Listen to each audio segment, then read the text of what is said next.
He showed up at your apartment unannounced. Again, you told him you needed space, but he says he was just worried about you. He brought flowers, he's smiling, but something in your gut is screaming. You feel guilty for feeling afraid. After all, he's never yelled, he's never hit you. He's just always there.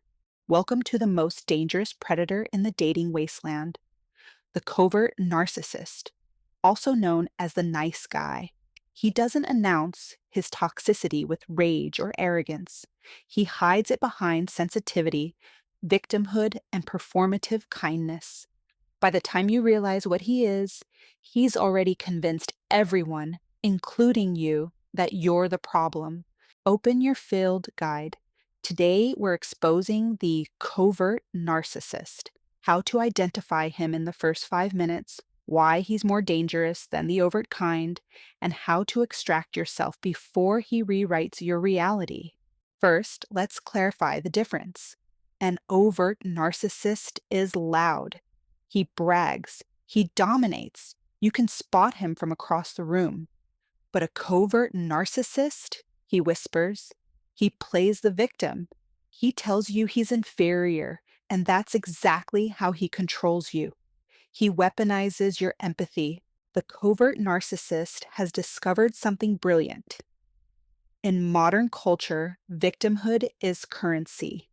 If he can convince you that he's fragile, wounded, misunderstood, you will exhaust yourself trying to prove you're not like all the others who hurt him. You will silence your own boundaries because how can you be mean to someone who's already suffering? So let's get tactical. Here is your 5-minute detection protocol. These are the red flags that show up early, sometimes in the first conversation. Miss them, and you're in for months of psychological warfare. Red flag number 1, all his exes are crazy. Listen to how he talks about past relationships. If every single woman in his history is described as psycho, abusive, or cruel, you're not looking at a victim. You're looking at a pattern. Here's the truth. If everyone he's ever dated is the villain, he's the common denominator. What he's actually telling you is this: I have never taken accountability for my behavior. And when you inevitably set a boundary I don't like, I will rewrite history and tell the next woman that you were crazy too. Red flag number 2, his kindness has strings attached. He offers to help you move. He buys you coffee. He listens to you vent for hours, and it feels amazing. Finally, a man who cares. But then you say no to something. You're not in the mood for sex. You don't want to meet his mother yet. You need a night alone. And suddenly, the invoice arrives. After everything I've done for you, I've been so patient. I'm always there for you, but you can't do this one thing for me. His kindness was never a gift, it was a contract. Psychologists call this a covert contract. He was depositing nice guy coins, expecting sex or compliance to come out. And when you don't pay up, the rage comes. Red flag number 3, he's morally superior to other men. He tells you he's not like other guys. He's a feminist. He's sensitive. He respects women. He's different. And maybe he even cries when he tells you how much toxic masculinity has hurt him. Here's the trap. He's not rejecting toxic masculinity. He's rebranding it. Overt narcissists use dominance and aggression. Covert narcissists use moral superiority and guilt. Both want control. One just has better PR. This is called DARVO: deny, attack, reverse victim, and offender. He denies what he did. He attacks your character, and then he reverses the roles so that he's the victim and you're the abuser. Red flag number 4, he uses therapy language as a weapon. He talks about boundaries, triggers, and emotional labor. He sounds self-aware, but watch how he deploys these terms. You're being emotionally abusive right now. I need you to respect my boundary of not criticizing me. Your tone is triggering my trauma. He has learned the language of healing and turned it into a shield. Anytime you try to address his behavior, he flips the script. Red flag number 5. He controls you through helplessness. He's not aggressive. He's not demanding. He's just incapable. He forgets to pay you back. He doesn't know how to do basic adult tasks.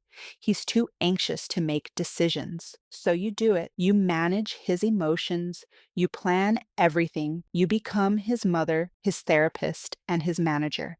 This is called learned helplessness, and it's a control tactic. If he can make himself incompetent enough, you will do everything. And when you finally get exhausted and try to leave, he'll have a breakdown. He'll threaten self-harm. He'll tell you you're abandoning him. He has made himself your responsibility, and now you're trapped. Here's what you need to understand. You are not responsible for his mental health.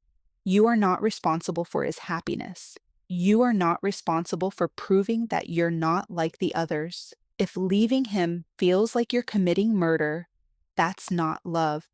That's hostage negotiation. The only move is to leave quietly, completely, no explanation, no closure, no final conversation. Because if you try to explain why you're leaving, he will use every word against you. He will cry. He will promise to change. He will threaten harm to himself. Do not negotiate. You do not owe him a breakdown of his psychological profile. You owe yourself safety. Here's the verdict. The covert narcissist is not a wounded bird who needs your love to heal. He is a predator who has learned that vulnerability is better camouflage than confidence. He has studied your empathy like a blueprint, and he knows exactly how to exploit it. You are not cruel for having boundaries. You are not shallow for wanting consistency. You are not a bad person for refusing to fix a man who has weaponized his brokenness. The saddest part? He's already found his next target. She thinks he's different with her. She's telling her friends he's not like other guys. She's getting the same wilted flowers, the same poor me routine, the same therapy speak. The mask doesn't crack when you leave. It just finds a new face to smile at. This is your field guide. If you want to learn how to identify love bombing in the first week or decode future faking, subscribe. The wasteland is full of wolves in sheep's clothing, but you are not prey. You are the hunter. Stay sharp out there.